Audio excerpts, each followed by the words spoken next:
Hey, what if I told you that you don't have to share the gospel? And what if the reason that you're not seeing power, growth, or impact in your Christian life is because you treated a command like a suggestion? Let's get real today. If you are a Christian, if you are truly born again, you might be asking, do I have to share the gospel of Jesus Christ with others? And the honest answer is no, you don't have to. But let me ask you a better question.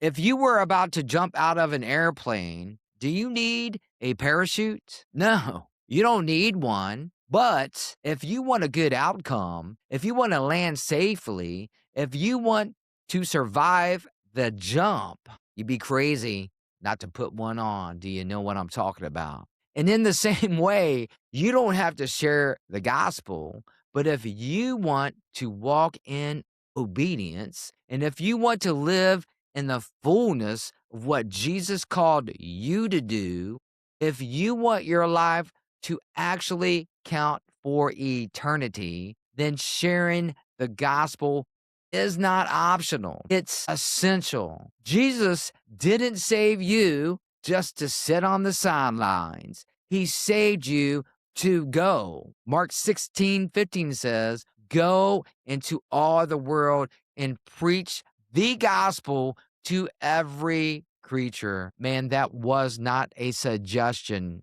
that Jesus gave to us. That was his marching orders that he gave to us. Man, that was not for super Christians. That wasn't just for pastors, evangelists, or missionaries. That was for every single born again believer. Here's what I see happening in the church today. We've created a version of Christianity that is comfortable, convenient, contained within the four walls of that church building, but completely disconnected from the mission of Jesus. We've got people who attend church every week. They listen to sermons, they raise their hand and worship, but never open their mouth to share the gospel with someone who is lost. And we've convinced ourselves that this is normal. It is not normal. If you're a born again Christian, that is not normal. Let me say it plainly. A silent Christian is a disobedient Christian. Not because God is angry at you, but because he created you for more than that. Acts 1:8 says, but you, listen to this, but you got to make it personal, but you will receive power when the Holy Spirit has come upon you, and ye shall be my witnesses. You will be his witnesses. Notice that. You shall be my witnesses. Not you might be, not you could be, not if you feel like it. You shall be. Why? Because when the Holy Spirit lives inside of you, he doesn't make you silent. He makes you bold. So if we're not sharing the gospel, we have to ask ourselves a deeper question. What's stopping us? Is it fear of rejection? Is it fear of what people will think of us? Is it comfort? Is it distraction? Because none of those things are from God. Man, I love what 2 Timothy 1:7 says. I speak this verse out loud each and every time before I go to share the gospel message one-on-one with someone.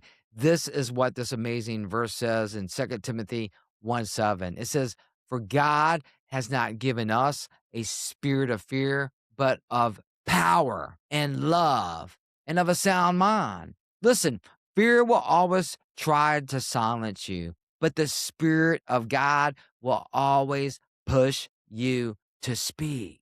Let me bring this home for you. You don't have to share the gospel, but if you love Jesus, you will. You don't have to tell others about salvation, but if you understand what he saved you from, you will not be quiet.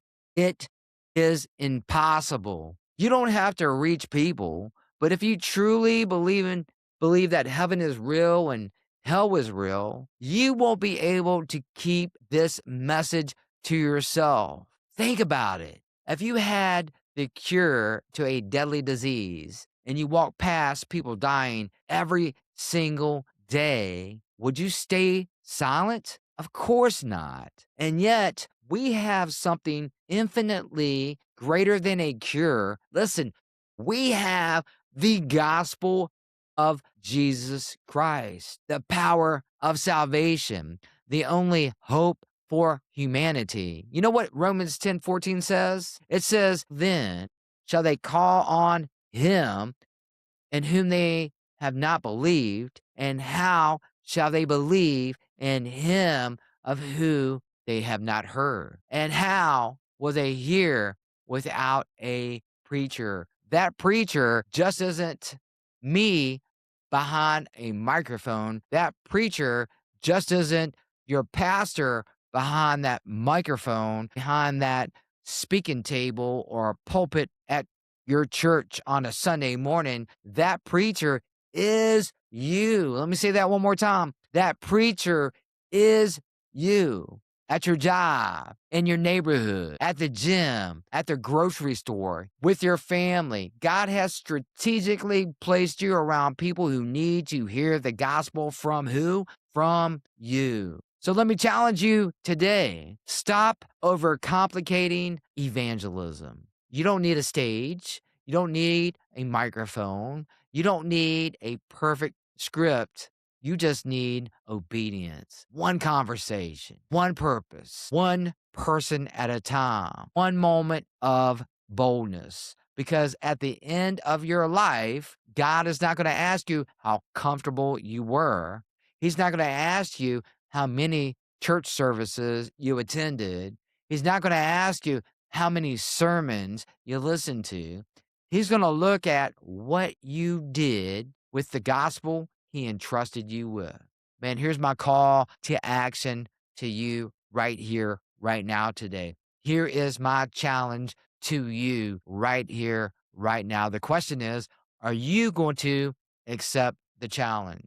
So here's what I want you to do today. Ask God to give you one person, just one. Pray for them. Look for the opportunity. And when the moment comes, because it will come if you're praying for the moment to come, open your mouth and share Jesus. Don't wait for tomorrow. Don't wait for the perfect time. Step out today. Let's go. Because the best way for Christians to grow is to go. I want you to pray this prayer with me and watch what God will do. I want you to pray the Bob prayer. Pray B-O-B. Pray that God will give you the burden for the lost. Ask God to give you a burden for the lost. Ask God to give you the opportunity to share the gospel with one lost soul today. And ask God to give you the boldness to share the gospel message today. Pray that prayer. Buckle up, my friend, because God will use you to change someone's life for eternity. Have the best week of your life. Go out and share the gospel with one person today. Boom.